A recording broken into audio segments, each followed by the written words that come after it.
Bonjour et bienvenue donc sur ce webinaire podcast qui est donc qui a pour sujet ou qui a comme sujet les mythomanes. Alors là voilà, je ne réussissais pas à mettre mon titre en avant. Avant tout, bonsoir à tous ceux qui m'ont envoyé de petits bonsoirs par message, c'est-à-dire Henrik. Et puis merci Diana pour m'avoir souhaité un bon courage. Et puis non, Henrik, le maître n'est pas en retard, mais il y a un retard d'une minute ou deux par rapport à Google et au webinaire. Donc c'est pour ça que je ne peux pas démarrer, je ne peux pas vraiment toucher le moment précis. Et bonjour Michel. Alors, aujourd'hui, un petit peu dans la lignée avec un petit peu tout ce qui est les sociopathes, les relations avec les sociopathes, etc., je me suis dit que les mythomanes, c'était aussi une bonne façon quelque part de glisser sur un sujet un petit peu autre quand même, parce que ça touche un petit peu les deux bords de la psyché, si on peut dire ça comme ça, c'est-à-dire que ça touche un petit peu de la personnalité des sociopathes ou de certaines personnalités à tendance sociopathique. Et puis, ça touche aussi également pourrait-on dire, des personnages ou des personnes que l'on peut connaître, que l'on peut avoir dans son environnement, et qui ne sont pas aussi loin, qui ne vont pas aussi loin que la sociopathie, mais qui n'empêche peuvent être un problème. Alors, avant tout, je me présente pour ceux qui ne me connaissent pas encore. Je m'appelle donc Cyril Malka, je suis psy, hypnothérapeute. Et vous pouvez me voir là, ici, avec la chaîne de ma femme. C'est donc Nef. Alors moi, je suis à droite dans la photo, sur la photo. Donc c'est, en fin de compte, oui, c'est vrai, c'est Cyril Malka et Nef. Et vous pouvez avoir plus d'informations sur qui je suis, les méthodes que j'utilise, etc. sur ma page principale, qui donc est malka.fr. Et là, vous avez tout un truc avec qui et où est Cyril Malka, etc.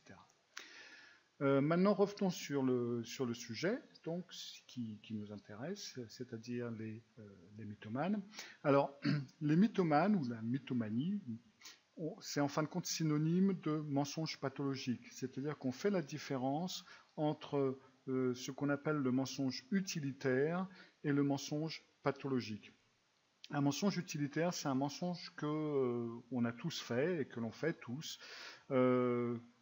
qui nous aide à nous échapper d'une certaine situation, éviter d'aller à un dîner ennuyeux, ou se prendre une petite journée un petit peu tranquille quelque part, ou tout simplement, enfin, dans certains cas, quand on commence aussi à parler de mensonge, on va dire qu'à partir du moment où on se met du parfum, c'est une forme de mensonge. À partir du moment où on se met du maquillage, c'est une forme de mensonge, etc.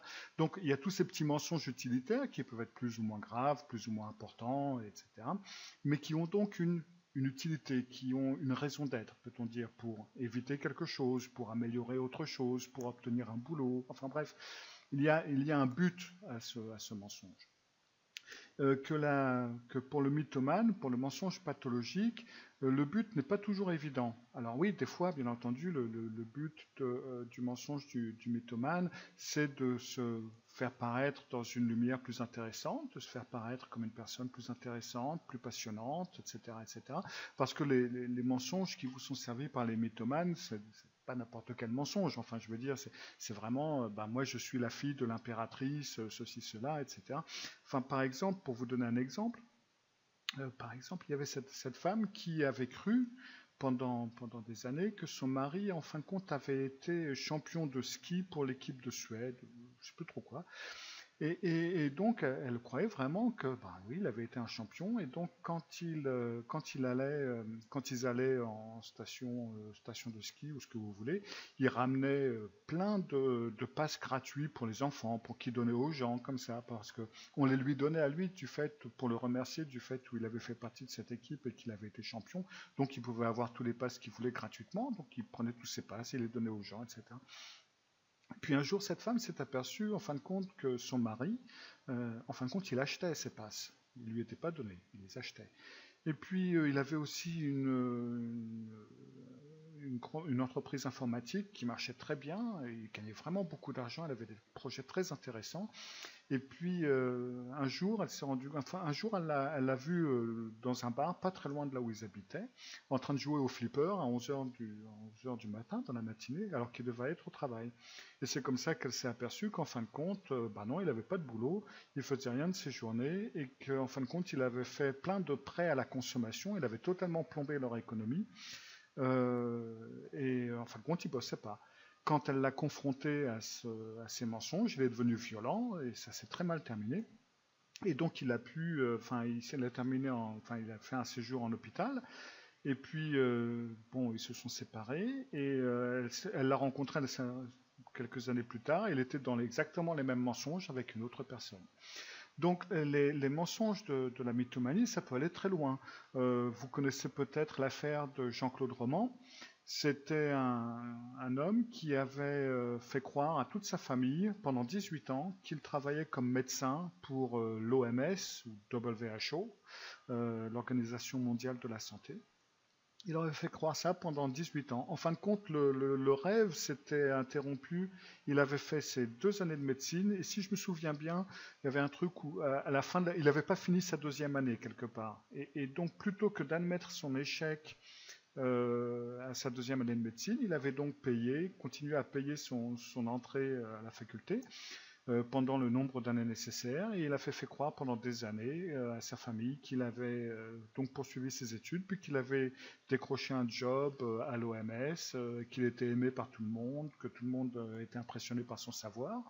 Il paraît même que bon, donc, quand il allait dans des conférences, soi-disant conférences, il allait dans un hôtel quelque part, et puis il se procurait des documents, des bouquins sur le sujet qu'il lisait afin de pouvoir suivre les conversations et raconter ce qu'il avait fait. Et il pouvait parfaitement tenir une conversation avec un praticien renommé qui connaissait son boulot, on ne s'en apercevait pas. Puis un de ses amis s'est rendu compte qu'il n'était pas sur la liste des médecins de l'OMS. Sa femme a commencé à poser des questions. Enfin bref, les gens ont commencé à s'apercevoir de la supercherie. Et donc ce qui s'est passé, c'est qu'il a fini par tuer sa femme, ses enfants, sa maîtresse, et puis qu'il a prétendu avoir essayé de commettre un suicide, qui bien entendu n'a pas marché, puisqu'il avait utilisé des médicaments qui n'étaient pas très dangereux et qui en fin de compte étaient en plus trop vieux. Et donc il s'est retrouvé donc en prison plutôt qu'en hôpital psychiatrique. Et donc cette situation est une situation comme on peut en trouver beaucoup chez les mythomanes. Il y a beaucoup de gens de situations qui ne vont peut-être pas aussi violemment que ça, mais qui peuvent finir de façon assez violente. On peut aussi se poser la question sur l'affaire de Xavier de Ligonnès, dont vous avez peut-être entendu parler. Là aussi, il y a des trucs un petit peu bizarres, des mensonges racontés, des bobards assez incroyables. Il y a aussi de l'argent qu'on pourrait croire qu'il avait, qu'en fin de compte, il avait emprunté à sa maîtresse. Enfin bref, il y avait là aussi tout un monde de mensonges qui pourrait ressembler beaucoup. Donc les mythomanes, faut pas vous laisser attendrir, pourra-t-on dire, ils peuvent devenir très très dangereux. Bon là, Xavier de Ligonnès, en fin de compte, on ne sait pas ce qui s'est passé, mais je ne serais pas surpris si un jour il se fait choper, à moins qu'il ait commis un suicide, si un jour il se fait choper, qu'il soit très mythomane.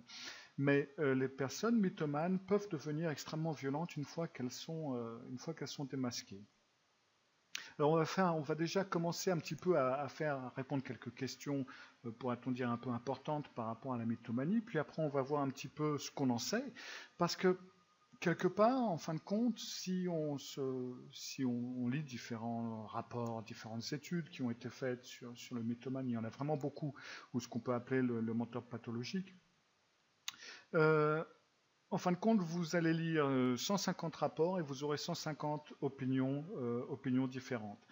Tout simplement parce que on ne peut pas vraiment évaluer beaucoup de choses. On ne peut pas évaluer, par exemple, le degré de lucidité du mythomane.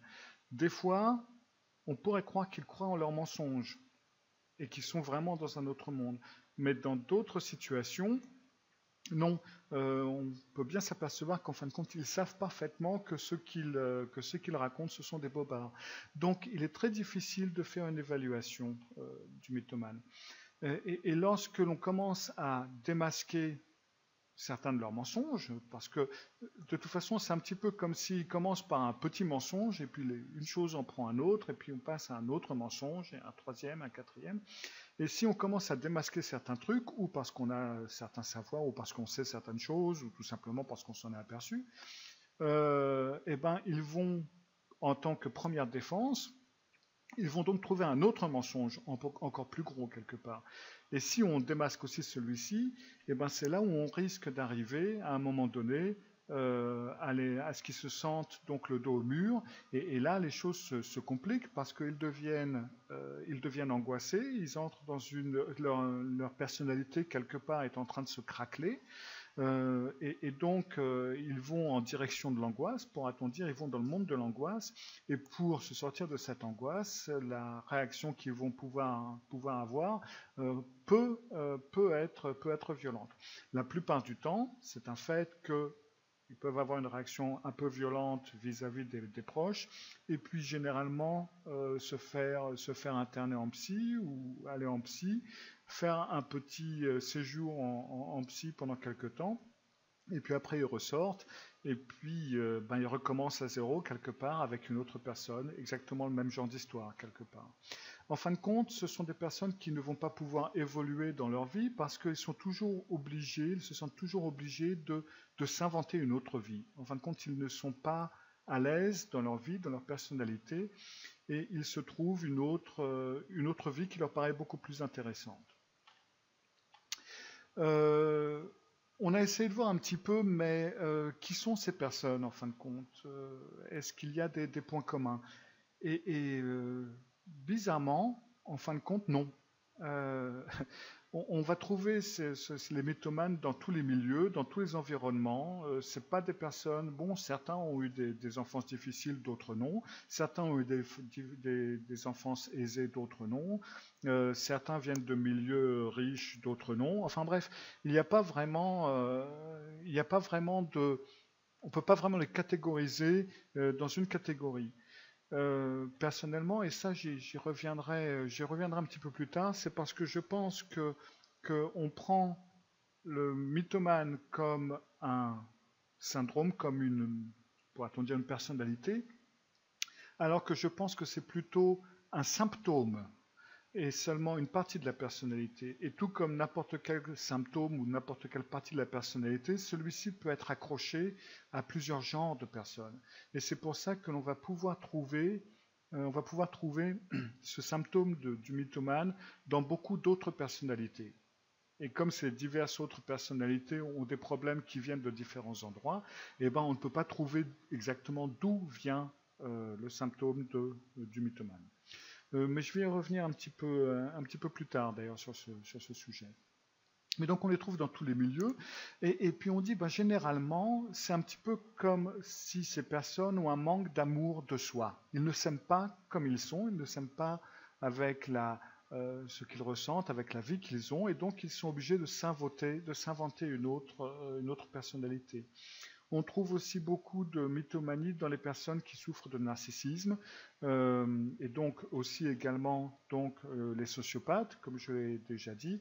Et puis vous les trouvez aussi dans les personnes qui sont borderline. Vous trouverez les personnes mythomanes un petit peu partout.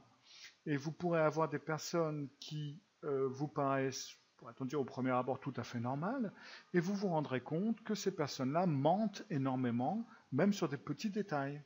Même sur des petites choses dont on n'a pas besoin de mentir quelque part. Et là aussi, on pourra dire, oui, c'est un mensonge, c'est une partie du mensonge pathologique. Alors, on sait par exemple que certaines parties du cerveau, par exemple la partie frontale, est très active lors de tout ce qui est mensonge, etc. Ça, on le sait depuis des milliers d'électroencéphalogrammes et de RMI, etc., qu'on a fait là-dessus, de IMR qu'on a fait là-dessus. Mais c'est symptôme ou cette hyperactivité de cette partie du cerveau, il y a également une hyperactivité dans tout ce qui est les personnes qui ont des troubles de déficit de l'attention, par exemple, ou qui sont hyperactifs, les enfants qui souffrent d'hyperactivité. Et donc, on peut parfaitement avoir ça peut parfaitement être un signe, mythomanie, ça peut parfaitement être un signe que votre enfant, par exemple, a peut-être des troubles de la concentration. Ce n'est pas... Donc il peut avoir une tendance éventuellement à faire ces mensonges peut-être un petit peu plus courants, un petit peu plus facilement que d'autres enfants, même sans raison. Mais ça ne veut pas dire qu'il est nécessairement mythomane ou que sa personnalité est extrêmement altérée, mais cela peut être un signe avant-coureur, par exemple, tout simplement donc de la TDA, donc des troubles déficitaires de l'attention, avec ou sans hyperactivité. Donc oui, le mythomane finit donc par croire à ces mensonges parce que justement quand ils sont dévoilés, quand on dévoile la vérité, c'est toute leur personnalité donc qui s'écroule. Et donc c'est pour cette raison qu'ils se jettent, dira-t-on, dans la violence ou qu'ils peuvent devenir très violents. Est-ce qu'on peut y faire quelque chose en fin de compte lorsque quelqu'un est mythomane? C'est un petit peu difficile à savoir, un petit peu difficile à voir parce que, en règle générale, en thérapie, on n'en voit pas beaucoup. On n'en voit pas beaucoup des mythomanes. Pour la bonne raison que, pour la plupart d'entre eux, ils se sentent très bien comme ils sont, en fin de compte, et donc ils ne voient vraiment pas pourquoi ils devraient aller en thérapie.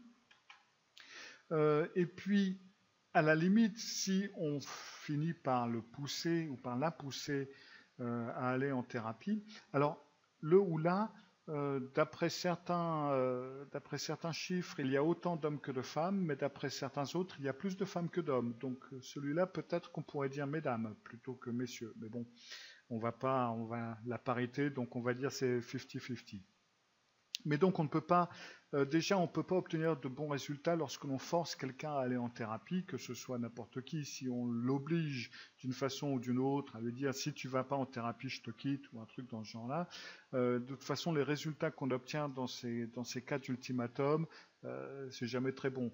Donc même chose avec un mythomane, si vous l'obligez à aller en thérapie, si vous le forcez à aller en thérapie, il n'y aura pas de résultat. Et en plus, le problème, c'est que la thérapie, quelque part, c'est une confrontation à ce qui est vrai, à la vérité, à la vie, aux problèmes, etc. Et ça, c'est justement ce que le mythomane veut éviter à tout prix. Il veut éviter la vérité de la vie, il veut vivre cette autre vie. Donc, ça ne sert à rien qu'on le ramène à la vérité. Donc, point de vue thérapeutique, on ne peut pas vraiment faire quoi que ce soit. Il n'y a pas de traitement psychotrope, il n'y a pas de traitement par les médicaments. Vous ne pouvez pas vous attendre à des résultats de ce côté-là parce que ce n'est pas vraiment une substance chimique qui manque au cerveau, etc. Ce que l'on traite lorsque le mythomane entre en hôpital, ce que l'on traite, ça va être son angoisse, ça va être sa morbidité, cette peur de la mort ou cette peur de disparaître, mais ce n'est pas le fait d'être un mythomane. À partir du moment où il commence à aller un petit peu mieux, ça y est, c'est reparti pour un tour et il est parti dans un autre monde. Donc, point de vue psychiatrique, on ne peut rien y faire non plus. Donc, point de vue traitement, il n'y a pas grand-chose. On peut pas traiter ce genre de patient. Alors si on est dans un couple avec un mythomane, ou si on travaille avec un mythomane, ou si un de ses enfants donne apparemment des signes, bon, la première des choses à faire, et la seule, en fin de compte, c'est de partir, c'est de quitter cet endroit et de quitter cette relation. Pour la bonne raison que tout dépend bien entendu du degré, pourra-t-on dire, de mensonge pathologique qui atteint le conjoint ou la conjointe. Mais ce genre de choses peuvent aller très loin. Dans certains cas, cette personne peut vraiment vous foutre votre économie en l'air, peut utiliser tout votre argent, faire des prêts, enfin bref, ça peut vraiment aller très très très loin. Donc du point de vue économique, ça peut vous mettre vraiment sur les genoux. Et en plus de ça, donc en plus ce risque, lorsque les choses sont découvertes, que ça finisse très mal. Donc, dans le meilleur des cas, si c'est possible, la seule chose et la meilleure des choses à faire, c'est de quitter cet endroit, que ce soit votre travail, votre emploi, ou que ce soit une relation. Parce que là, trouver un autre boulot, même moins bien payé, ça vaut quand même mieux. Et si c'est dans une relation amoureuse, non. Euh, votre, votre bonhomme, votre chéri, quel qu'il soit, homme ou femme, n'ira jamais mieux. Alors oui, bien entendu, il peut arriver que de temps à autre, il va vous dire la vérité, mais ça risque fort d'être quelque chose qui n'arrive que très très rarement. Et par rapport à tous les mensonges que vous risquez de devoir supporter, ça vaut vraiment pas le coup ça vaut vraiment pas le coup de rester. Et en plus, ça peut vraiment aller très très très loin. Donc la meilleure des choses et si possible, c'est donc de partir. Alors bien entendu, si on parle d'un enfant, vous ne pouvez pas mettre votre enfant à l'orphelinat, vous en débarrasser, c'est pas la SPA quand même. Donc ça non, bien entendu, vous ne pouvez pas faire ça. Mais dans ce cas-là, donc il va falloir faire d'autres choses. Alors si par exemple, que ce soit avec votre enfant ou que ce soit avec votre relation, s'il n'est pas très atteint ou si vous ne pouvez pas quitter la relation en ce moment, si vous êtes obligé de rester un certain temps ou autre, prenez des notes de tout. Parce que le mythomane peut paraître euh, tellement sûr de ce qu'il dit, qu'à un moment donné, on risque d'entrer en doute, tout simplement, de se dire mais c'est pas possible, c'est moi qui suis folle ou qu'est-ce qui se passe. Donc prenez des notes sur à peu près tout ce qui est, peut-être pas tout ce qui est dit, mais toutes les choses tous les accords que vous avez eus, toutes les choses sur lesquelles vous vous êtes mis d'accord, toutes les choses qu'il vous raconte, etc. Pour pouvoir reprendre ces notes plus tard en cas de désaccord ou en cas où vous dites bah tiens tu vois c'est écrit là, on est d'accord. Enfin bref, pour pouvoir le ressortir le moment venu. Et aussi justement pour avoir quelque chose sur quoi vous baser en cas de discussion. Là, c'est par exemple surtout par rapport à un enfant où vous pourrez lui dire bah tiens regarde tu vois maman elle a écrit là que ceci cela. Donc c'est pas vrai. Okay. Alors est-ce qu'il faut faire comme si on croit à ces mensonges ou est-ce qu'il faut les ignorer ou est-ce qu'il faut lui dire que c'est pas vrai? Certains des mensonges, ignorez-les tout simplement. Un petit peu un truc du genre, par exemple, bah tiens, moi j'ai élevé des visons avec la reine d'Angleterre. Ah bon, puis passer à autre chose.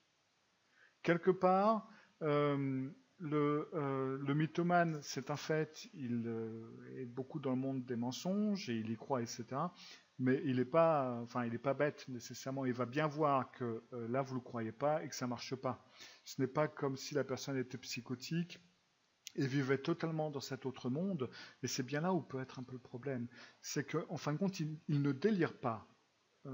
Et donc là, il verra bien que quand on ignore ses mensonges, bon, bah, là, il peut pas y dire grand-chose, il peut pas y faire grand-chose. Pour ce qui est de laisser, surtout si, là, encore une fois, si on parle d'un enfant ou autre, d'un jeune, là, ce n'est pas toujours une bonne idée de faire comme si on croit aux mensonges, même si on sait que c'est pas vrai, parce que ça ne sera qu'un encouragement, et ça, on ne veut pas. Et encore une fois, le mythomane sait parfaitement comprendre un encouragement ou un désaccord. En fin de compte, c'est une personne qui est quand même relativement bien placée dans le monde, pourra-t-on dire, qu'il va donc bien comprendre que là, on ne croit pas, que là, on n'est pas d'accord, ou que là, on le croit, et donc que c'est un encouragement. Je veux dire, la personne ment beaucoup, mais il n'est pas inintelligent. Donc, si vous faites comme si vous croyez à ces mensonges, si l'enfant croit que vous croyez à ces mensonges, ça ne va être qu'un encouragement. Donc ça, vous ne voulez pas non plus. Maintenant, les confrontations, on ne les veut pas toujours. Évitez les confrontations plus que nécessaire. Là, c'est parce qu'en fin de compte, on vient de finir c'était la dernière diapositive. Donc il y a l'écran noir, mais ce n'est pas une erreur. Donc ce n'est pas donc n'entrez pas en confrontation à chaque fois qu'il y a quelque chose à discuter. Si vous devez prendre une discussion, que ce soit au moins sur un sujet sérieux. Donc là, vous pouvez éventuellement noter, vous souvenir, mais laissez passer la plupart des mensonges. Si vous voulez laisser croire que vous y croyez, si vous voulez entrer dans certains mensonges, parce que bien entendu, on ne va pas, enfin même avec les enfants, normalement, pourra-t-on dire des fois quand ils nous racontent un petit peu des bobards, on fait un petit peu comme si on y croyait, et c'est pas parce qu'ils sont mythomanes. Enfin, il ne faut pas non plus aller trop loin. Mais donc des fois on peut bien entendu entrer un petit peu dans le jeu et d'autres fois il nous faut donc mettre un stop. Mais ça c'est seulement dans les situations où vous ne pouvez pas en sortir, c'est par exemple si c'est par rapport à un enfant ou si la situation ne s'y porte pas en ce moment, mais que c'est quelque chose qu'il vous faudra faire d'ici peu. Parce que la seule bonne solution c'est de quitter la situation, parce que la situation avec cette personne ne changera pas. Oui, comme Henrik me dit, le plus connu c'est Munchausen, si je me souviens bien. Exact, c'était le baron de Munchausen qui pouvait faire pas mal de trucs. C'est l'un des mythomanes les plus connus au monde, c'est un fait. Voilà, c'était un petit peu le tour d'horizon des mythomanes avec les raisons pour lesquelles on pourrait avoir un petit peu ce problème, est-ce qui peut être fait, est-ce qui ne peut pas être fait. C'est un fait, c'est un peu court parce que, en fin de compte, pour être parfaitement honnête, on ne sait pas vraiment d'où ça vient et en fin de compte, il n'y a pas de traitement non plus. Donc quelque part, gardez ça en tête lorsque vous lisez des brochures, lorsque vous lisez des articles, que ce n'est pas parce que c'est un symptôme et la mythomanie que ce n'est que le seul symptôme. Ça peut parfaitement être un symptôme qui vient avec quelque chose d'autre, qui peut s'avérer être un sociopathe ou tout simplement les troubles déficitaires de l'attention. Donc c'est un symptôme qui doit vous mettre sur la voie d'une personnalité, mais ce n'est pas une personnalité en elle-même. Voilà. Maintenant, s'il n'y a plus de questions, bah, apparemment il n'y en a pas, c'est bien. Eh ben, je vais vous dire au revoir pour aujourd'hui et puis donc d'ici une petite quinzaine de jours pour un autre podcast. Au revoir.